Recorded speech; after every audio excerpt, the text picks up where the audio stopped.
Business owners are why we're here. We're here to hopefully look at what's it take for me to own a business. I'm not going to talk a lot about COVID today. I'm going to talk about being a great business owner through good times, through bad times, through tough times, through resiliency, whatever it takes. That's why you're here, because we got some work to do. Am I right? So those of you online, welcome as well. I'm going to have this as participation type event. We're coaches here. We coach, which means that we want to try to involve everybody. We want to try to have some level of accountability, and we also want to answer questions. This is interactive. So I will get some cues from the back. Any of you who are already here, I'll obviously take your questions. I'm going to walk you through the papers that are on your desk in a minute. For those of you online, we're going to be posting a link to the papers that are online, that we have on the desk here. I will go through them in a minute, but I'm going to give everybody who's online a chance to download them and have a look at them. They are important. There's a couple things on here that we really will go deep on. There's going to be a bit of math today because we're business owners. So we're not here to talk about necessarily fluffy things. We're here to talk about how we're going to grow our businesses, especially through this time. I put up this 5 stages of grief. I'm going to talk about that in a minute because I think we're embodied in it. We're not trapped by it. We're working through it. And I'll tell you a little bit about my story as a coach, and I'm going to ask you permission if I can be your coach today. Who here has had a coach in this room?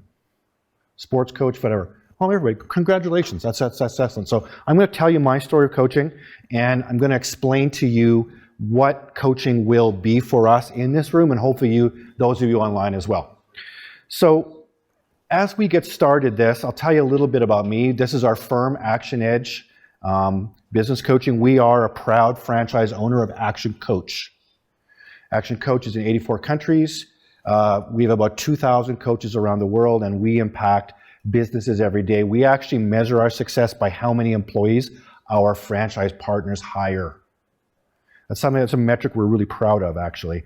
I started with the biggest company in the world years ago when I was in my 20s. I used to fix MRI and CAT scan machines for Siemens. They gave me business training. They gave me technical training. I loved it. But about 13 or 14 years in, I said, hey, you know what? I think I want to be a business owner. I want to be self-employed.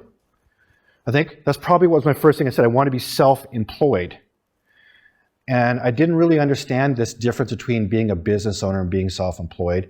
And so I actually bought my own little bike shop. It was a boutique bike shop. It was about the size of a broom closet in Canmore. We grew that business into a world-renowned bicycle shop called Rebound Cycle that it is today. My wife, along the way, said, let's buy a restaurant.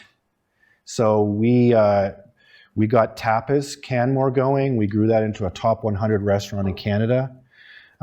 We just sold it actually during COVID to a very amazing chef, Chef Tracy. She's going to take it to another level.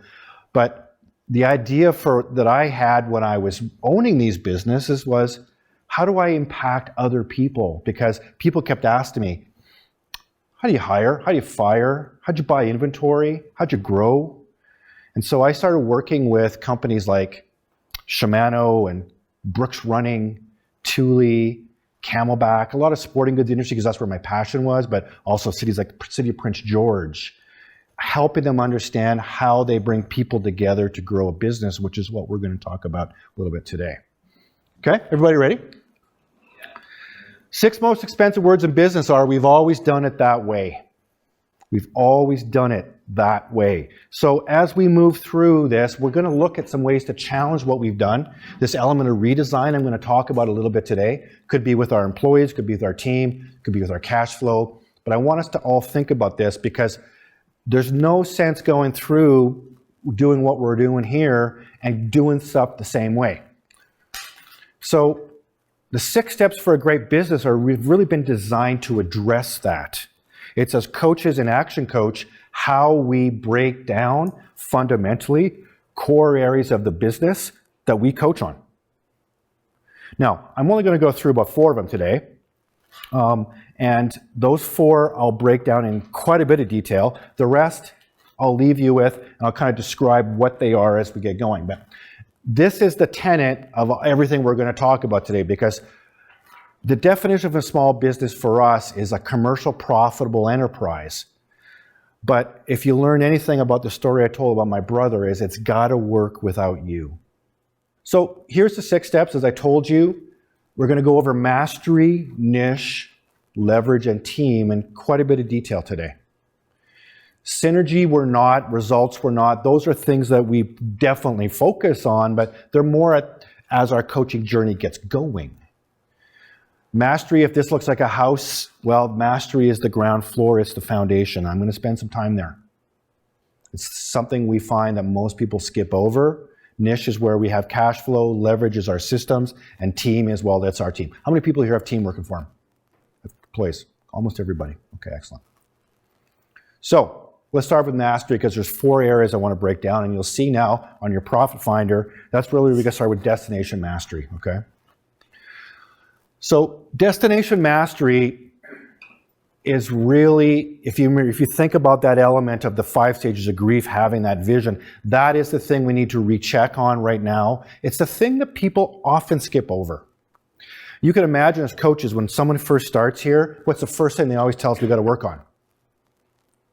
You want to guess? They walk in this door, they said, I want to coach. Guess the first thing they say they need?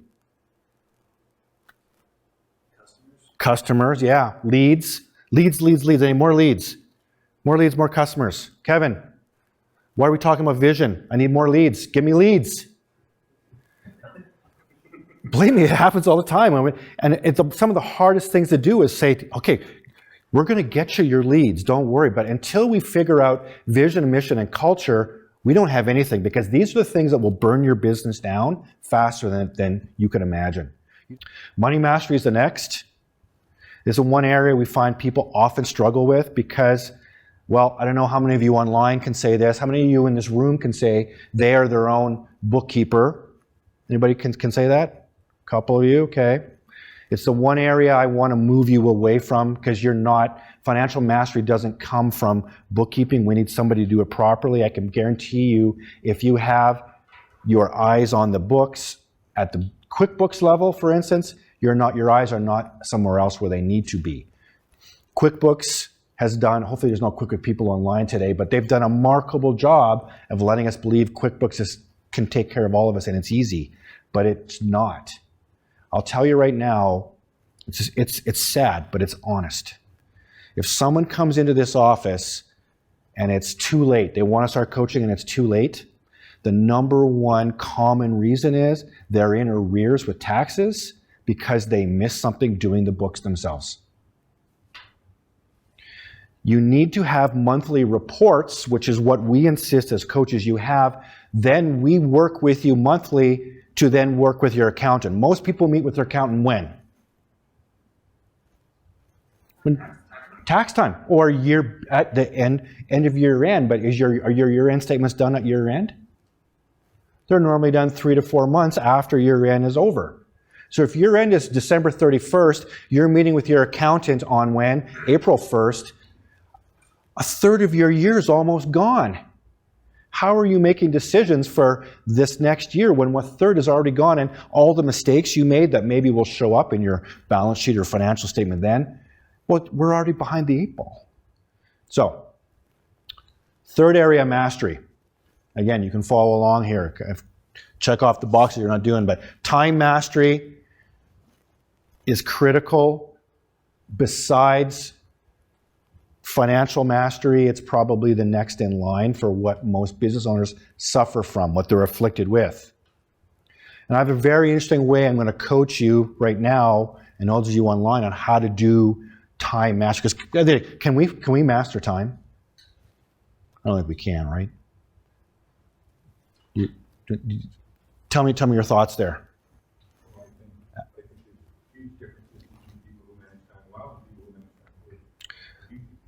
Yeah, I think the only thing I can manage is myself. My calendar, what I do with it. Time is going to go on whether I drop dead right now or whether I go on to be the most successful business coach in the world. Time's going to go on. The only thing I can master is myself. And, living in Canmore, I've learned some remarkable lessons from my neighbors and even my landlords. Landlords of our restaurant were Thomas Grandy and Sarah Renner, 2 Olympic athletes.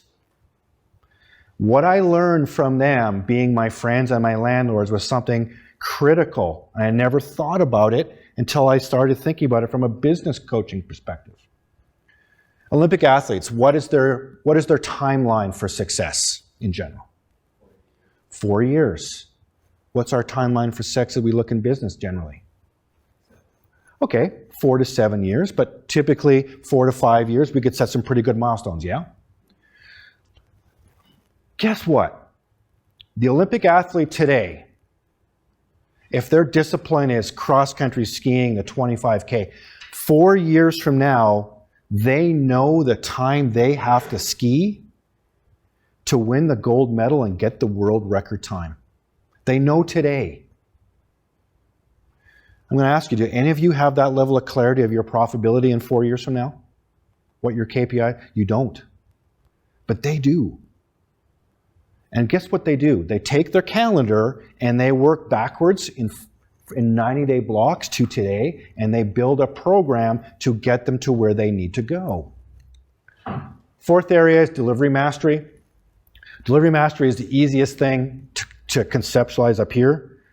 It's the easiest thing for me to coach on because having owned a restaurant, a top 100 restaurant for 13 years, our restaurant had a couple thousand 5-star reviews. Couple thousand. Now, that's not because I was a great coach or great business owner, my wife was, it's because our team knew, here's the remarkable thing about the restaurant industry, everybody, and the online, if you're in the restaurant industry, God love you. What happens 30 seconds after a bad restaurant experience? Someone goes online and leaves you a 1-star review. Every server that worked for me knew that if they did not deliver at a 5-star level, there was going to be a 1-star result. Why do we not look at this from our own perspective? If you knew tomorrow the phone call from 9 to 9:30 you were going to take, I was going to rank you out of a 5-star on Google, would you prepare for that call better? Yeah. But we never hold ourselves that same level of accountability. If you've been a server, you know it's one of the hardest jobs in the world. Because to deliver delivery master at a 5-star level takes an incredible amount of dedication. We need to have that same expectation on us, and we need to coach that down into our employees. So I want you to all think about what's maybe 1 or 2 activities that you're doing that are not 5-star rateable right now. That's delivery mastery. The other side of delivery mastery is making sure that we bring in products or services we can make money on. That's that supply chain aspect. But deal with 5-star suppliers. So we're going to move to niche, which is marketing and money and where cash flow is, but also is where profit lives. If I were to ask anyone that came in here, maybe you all here, maybe you online. By the way, any questions coming in? What types of businesses do you typically coach? Oh, well, that's a great question, but there's really no business we don't coach because every business needs coaching. So me personally, I've coached one of the largest strawberry farms in Canada. I've coached one of the leading dermatologists in the world. We've coached upholstery companies. We coach one of the biggest blind companies in Calgary. We've coached gas stations. We coach every type of business you can imagine because it's this element of, again, getting that owner, growing the owner, okay? So that's a great question. Back to this though. If I were to ask all of you what are the key things that drive your company's growth, what are they? What are the things do you think I normally hear? I'm going to flip the flip chart for a minute. Okay, employees. Okay, cool. Awesome. Yep, don't disagree with that. What else? Customer service. Okay, yep. What are things we might be able to measure though? And if we're talking about niche and numbers and financials, what are the actual key drivers of growth? Past performance. Okay, yeah. History, yeah. Most people, the first thing they say, well, Kevin, it all starts with this. Customers. Pretty hard to disagree with that. I mean, if we can get a business without customers and without products, boy, that'd be nice. I don't know what it would be, but our job is to serve customers, so you're not wrong there. Then they go, well, okay, if you're asking me for 3, well, I better have revenue. Again, it's pretty hard to argue with that, right? Customers drive revenue. Revenue drives what the third thing? Bottom of our financial statement is profit. So those are things that generally when I start talking to a business owner, that's where their level of vision is. Those 3 things. There's a fatal flaw in that thinking though. And the flaw is, do we control the number of customers in our business that are going to come in tomorrow when we get back there? Can we snap our fingers and get a customer? No. We don't control how many customers we have. There's something else that controls that. If we don't control customers, then do we control this? No. And if we don't control this, we definitely don't control that. So there's things at play here that we don't have written on this piece of paper. I'm going to tell you right now, the first one is leads. Leads, what are leads? Potential customers, yeah. People who don't yet know necessarily how to do business with us, but they've maybe been introduced to us. Do we control the number of leads that come into our business? Yep, we do. Number of our marketing, our number of referrals, different channels we put our message in. Leads times conversion. Oops. Leads times conversion equals customers. What's conversion?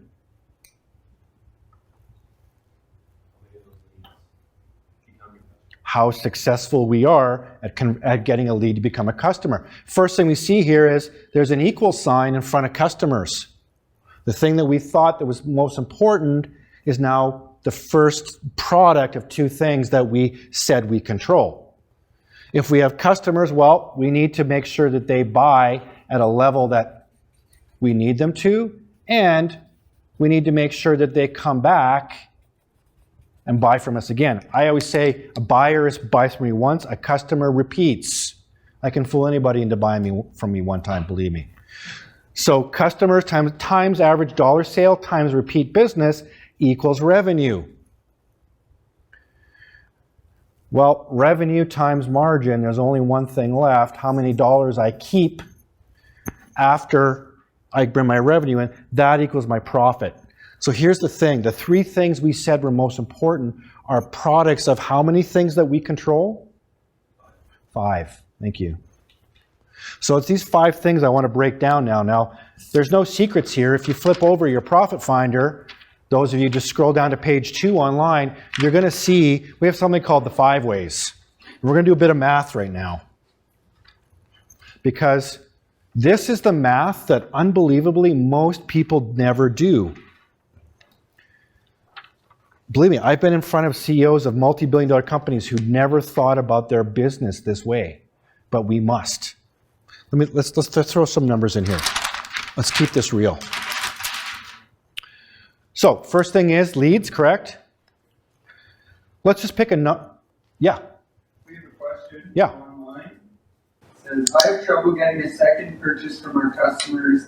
They seem happy but don't come back regularly. Okay. How can we get customers to come back regularly? Awesome. So what I'll tell you is we're going to break down. I'm not going to leave any of you hanging here. I'm not going to say, well, here's the things and let's go off and we'll think about them. We'll get into some strategies of how we might increase every one of these 5 things as I go. So great question. I'm glad they asked it. Let's just say, for the point of simple math, I might need some of you to pull a calculator out here, that we get, yeah. We're good? Okay. Let's just say for simple math, I'll grab some of you to grab your iPhone calculators. Let's say we have 4,000 leads come into our company. It's our company. We're going to grow it together. 4,000 leads are coming in the door a year. Not a staggering amount, but you think about web and phone, and maybe we place a newspaper ad, maybe emails come in, maybe some referrals. We have 4,000. And let's say, just again for simple math, I convert 1 out of every 4 of those leads. What's my conversion rate if I convert 1 out of 4? 25%, great one. Okay, 4,000 times a conversion rate of 25% gives me how many customers at the end of the year? 1,000? Thank you. Now, we're not done yet. Let's say that I'm successful at selling them $100 of my product or service when they come in, and I can get them to come back 2 times during my year. Again, if you're doing the numbers on your profit finder, you can do these numbers to do them, or you can take this back. We'll give you another one. If anybody wants, we'll print out as many as they want. But 1,000 customers buy $100 twice a year. What's my revenue? Should be 200,000, correct? Okay. 200K. And let's say we keep $1 out of every 4, like our conversion. That means our margin's 25%. What's the profit of our little business here, everybody? 50K at the end of 1 year. Okay, not bad. That's actually what's going on in your businesses right now. We just never think about it that way, but that's how we actually generate money. Now let's say we want to grow this business of ours. We're not going to focus on the 3 equal signs. We're going to focus on the how many things that we control? 5. Everybody agree? 5. Okay. So, would it be grandiose to say let's look for a 50% increase in all of them? What should we shoot for? I say if you're going to shoot too high, I'll ask you, why did you get that this year? And most people say no. So let's keep it real. We're going to work together. We've got some coaches involved. Let's just say, can we say 10%? We worked on these 5 things by 10%. Would that make sense? Everybody agree upon that? Okay. So we'll go into some strategies later. 4,000 leads, we grow 10% in year 2. How many leads are we left at the end of year 2 where we have acquired? 10% of 4,000 is 4,400, correct. You see me going. This is where I might need some calculator here. Again, we're not increasing by 10%, we're just adding on 10%. What's 10% of 25? 2.5. So that would leave us with a 27.5% conversion. One of the things I hope you notice is we're not blowing the lights out here. We're keeping it real. 4,400 times a conversion rate of 27.5. What's my new customer acquisition at the end of year 2, everybody? 1,210, okay. Okay, nice increase there. This is easy. If we can't find 10% in our average dollar sale, shame on us. So $110 is our new average dollar sale. And look at this. We don't even have to get a customer to come back 1 full time, because what's 10% of 2? 0.2. So we only have to get, on average, people to come back 2.2 times. Those of you online who asked that question, I want you to think about that for a second. We don't need to get them to come back 4 or 5 times if they're coming twice. On average, we're only looking for 10% in our equation here, as long as we work on the other 4. So 1,210 customers are now buying $110, 2.2 times a year. What's my new level of revenue in my little company, or our little company here? 292,820. Thanks for doing the math. And same thing, 27.5 is my new margin. What's my new profitability, everybody? 80,525 bucks. Wow.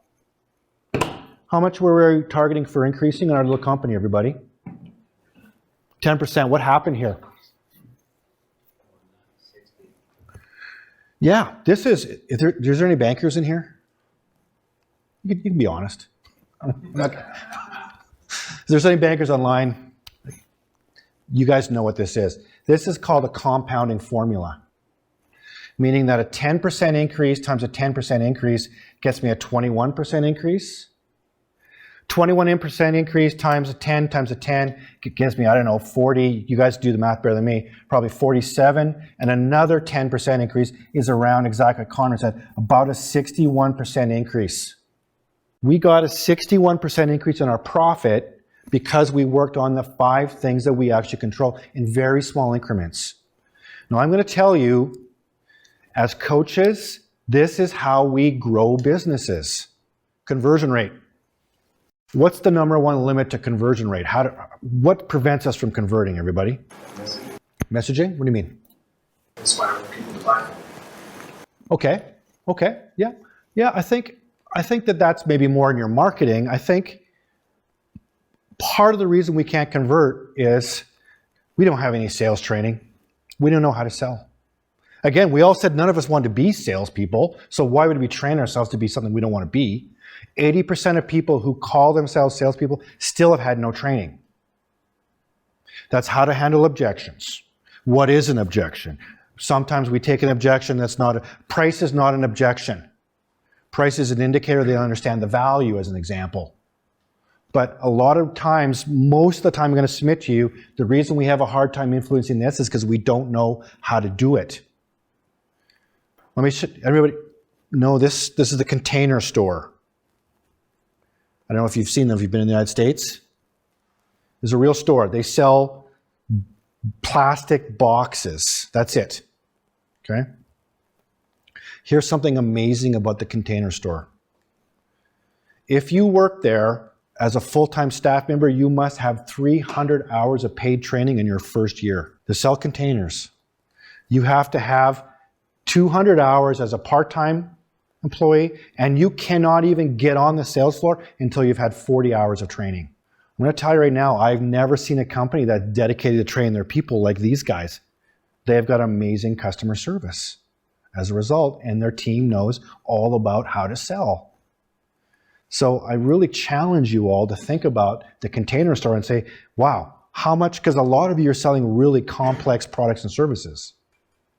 And we're throwing our team out there trying to sell them, or we're throwing ourselves out there and we're not successful. That's one of the reasons.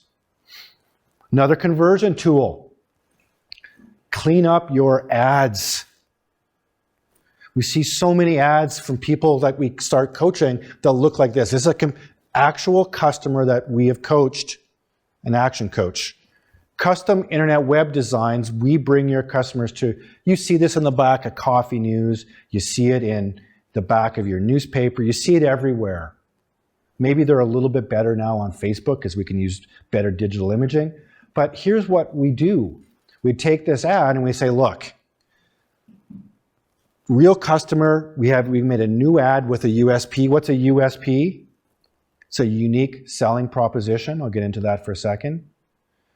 And a guarantee. Now, Easy Solution Corp, he realized that everybody in the world needs a website if you have a business. There's a million companies out there who will build you a website.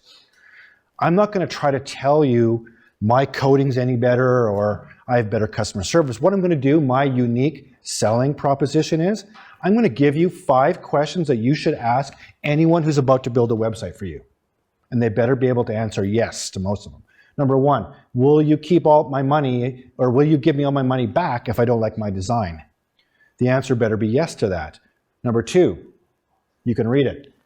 Will you guarantee to keep my website at the top of the search engines? So again, we designed 5 questions, the last one being, how long have you been in business? If you haven't been in business more than an afternoon, because I'll tell you, there's a lot of kids sitting in the weeds right now, stealing free Wi-Fi, building websites for companies. And they won't be here tomorrow because they're on to doing something else and people's websites get left hanging. Make sure you find somebody who's been doing it for a while. Funny story, I took this exact strategy with a mover I was coaching. We just copied the whole thing. He was trying to sell moving on Kijiji.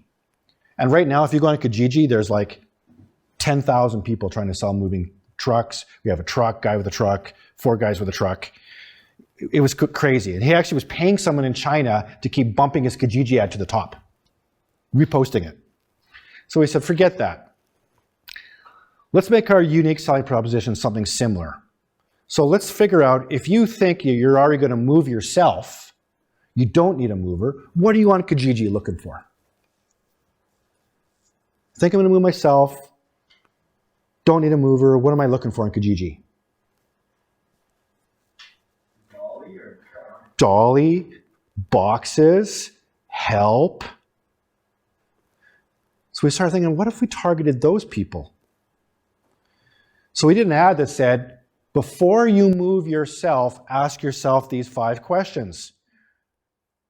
Number 1, will your brother-in-law show up on the coldest day of the year to help you even though he promised to? Number 2, will you get 50 free boxes, which they gave? Number 3, will your mother-in-law fix the scratch on your hardwood floor after she scratches it moving up a box? See my point here? We gave them the reasons not to do it themselves, and they came with us. In Gary's case here, or Tom's case, I mean, it was $14,400 is what this ad generated in a month and a half. Just by asking different questions and generating this idea of our unique selling proposition is you can't make a mistake if you ask these questions. Once people read that, they're like, well, why wouldn't I just call this guy? Clearly he can ask. He's the one telling me these are the questions to ask. Why wouldn't I ask it? Okay. So conversion is important, both from a how do we get it to how are we, this is kind of what you said, Alan, is what's our message. So leverage is the next step up. And you notice how leverage, if we're working our way from bottom to top, guess why leverage comes before team? Systems come before team? You don't hire people without systems because it just drives us into chaos mode. Systems, by the way, aren't just computers and CRMs. They're processes. Make sure we have processes mapped out. Make sure that we understand who's responsible for what. We have to have systems in place before we put team into place. And the first thing I'll say is make sure that we have a 5-year organizational chart. Here's how we actually, well, first here's the rule. If you do a task without writing it down, you're destined to do it forever. Okay? The last thing I'll ever do in my company here, if someone comes to me, even with a task as simple as changing the toner in the printer, if they say they don't know how to do it, my first reply is, I'm sorry. I haven't clearly not built a process for that. The last thing I do will show them how to do it. I'll say, can you give me a day? Let me systematize this. That's usually with a video. Here's my iPhone, here's me, here's how you unclip the toner, here's how you get it out, here's how you unpackage the new one, here's how you put it in. Process done, filed, go look at it. If you have any questions, get back to me. That has to be done with everything in your business, right down to how do you clean during COVID. And believe me, we have all that. So we systematize because leverage is about saving yourself time, energy, and money, okay? But here's the thing, and here's the mistake most businesses make. This is a really important slide, and I want you all to think about it. When we systematize a business, most businesses start down at number 8. How-to manuals. Well, remember when I said vision and mystery in our destination mastery, vision and mission were going to come back to haunt us if we weren't having it done properly? Look at some of the top of our list here. Why is vision and mission at the top of our systemization list? You got any ideas? Because if we build systems that are not congruent with our vision and mission, we fall flat in our face. We get Rogers. If Rogers is on, anybody from Rogers, I'm sorry, I'll apologize right now. But let me tell you this. Remember I told you I used to fix CAT scan and MRI machines. Back when I was in my 20s, I was the first kid on the block that had a cell phone. Because you cannot have an ICU open without a CAT scan machine. So hospital goes down, the CAT scan machine goes down to Chicago General. I'm on an airplane to go fix it. They call me. So when I was in my 20s, my Rogers cell phone bill was more than my mortgage. Well, my company paid for it, but as a Rogers customer, I'm the top of their heap. I've been a Rogers customer for 32 years now. Every business I've ever had has been built on Rogers platforms. If I call Rogers up right now, guess how long I'm going to wait on hold for? Yeah. Even though they'll tell me I'm their most valuable customer, they're the best, that's systems not being connected to their vision. Completely disconnected. Every time I talk to them, I tell them this. You tell me I'm your best customer, 32 years, spent hundreds of thousands of dollars on Rogers products, yet I get no level of customer support that matches who I am. So vision and mission and culture got to come first. We got to build our systems around that. Okay. Key performance indicator in me in this business is how many months my clients coach with us. Because we don't have year-long contracts here. So every month a client decides, am I going to re-up my coaching or not? Well, our key performance indicator is 63 months. That's our average. 63 months, clients coach with us. Generally, they stop because they're selling their business, or they're moving on to something else. But that's a key performance indicator we have to measure, track, and go after. Okay. Then we get into how-to manuals, then we get into measurements and milestones. Very simple slide, but I'm going to tell you, this is something that you can really drill down on when you get back on. I've got a company I'm coaching right now. They're my favorite clients right now, a survey company in Calgary. Their first thing we jumped on was this, and they actually built 3 culture statements around this, and we're focusing on this right now. It doesn't take long to get done. You just got to get focused on it, okay? Last thing is team. Team is the most probably profound area of this, although albeit it's the simplest. I'm a big supporter of team. I love having people with me. I love having an inclusive environment. But I'll tell you right now, when we see businesses that are not doing well, generally it's because as we build a team, the owner is responsible for a lot of different things. You can imagine if a business is struggling, what's the owner taking care of here? Everything. Yeah. If Timmy, my employee, isn't doing a good job and doesn't show up and doesn't care about me, then guess what? The owner has to become Timmy. Take his job that day. And if Timmy pissed off so many people, who do they call in looking to talk to? The owner. And if so many people stop coming to my business, guess who my suppliers are going to call looking for? The thing about this, everybody, is all we need to do as an owners is take care of our team. When we take care of our team, they take care of our customers, they take care of the business, and the business takes care of us. Now, I'm not being flippant in my approach here, trying to simplify this too much. Taking care of team is more complicated than it sounds. Taking care of team means we've got a USP that they can convert at a higher rate with. It means we've given them sales training. It means that we've got key performance indicators that they know how to grow. They know what their targets are. They've got performance-based contracts that they know when they're successful, how they're going to be rewarded. We've got a path to succession for them. The thing I'll show you, like this is a great example of where it doesn't happen. Nordstrom Rack in Portland, Oregon. Nordstrom known for its customer service, right?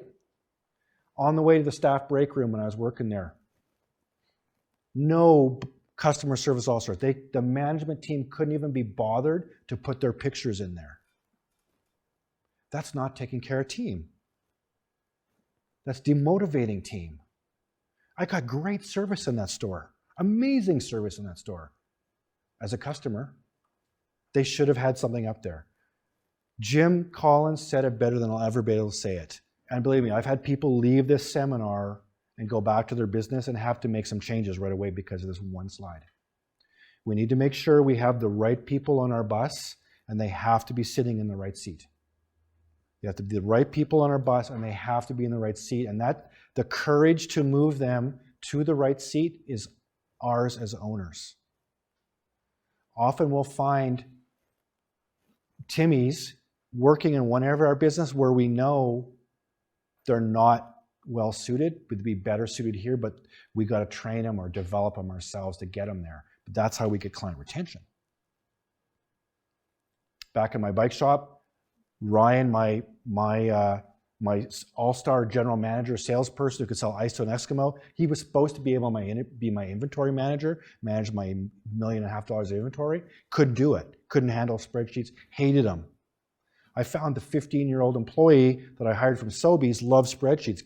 Guess who in 1 year's time I made my inventory manager? Ruben. And his mom came in my store and said, "Are you crazy? He can't even clean his room up." and he's managing your inventory, he told me. She said, Kevin, you gotta check yourself in somewhere. I said, no, it's his seat on the bus.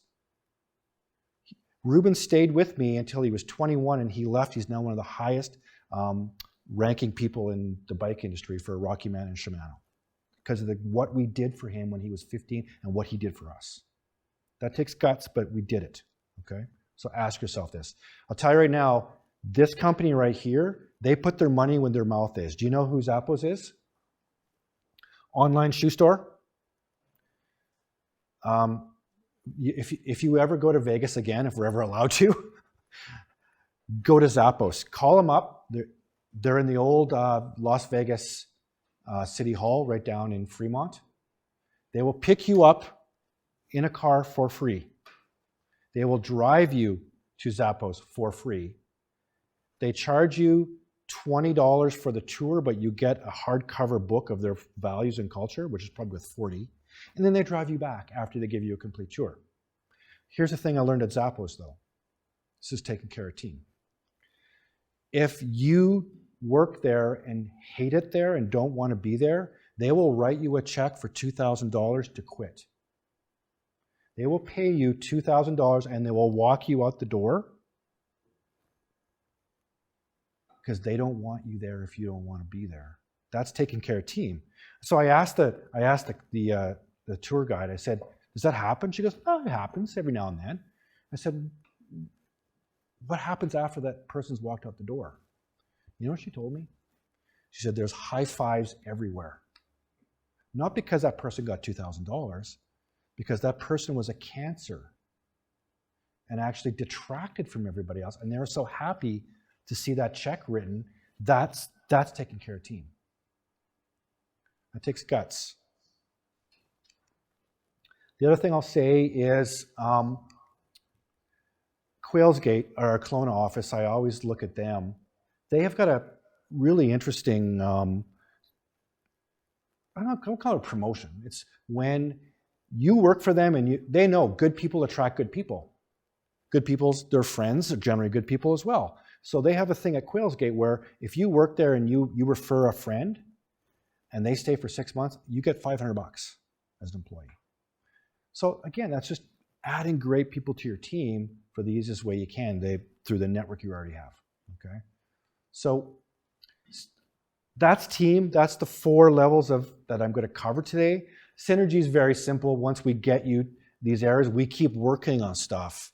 That's an 8-cylinder engine, firing 8 cylinders. We keep going back and forth, right down to mastery and making sure we have cash flow, making sure we got niche, making sure we have results, maybe looking. You know what? The number thing I'll say about results is when the lady who owns the cupcake store asks us, should I be looking at buying the tire store down the street? That's results. Do you know why that is? Because running the tire store is exactly the same as running the cupcake store. They need leads. They got to convert them to get customers. They got to increase average dollar sale, get them to come back, and they got to get margin. It's exactly the same. It's the most privileged point we get to in coaching is when our clients say, what would it look like if we bought another business? That's what results are. Brad Sugar said this. I think it's one of the most profound things that I think about as I coach, but it's true. Every business is designed perfectly to get the results it's currently getting.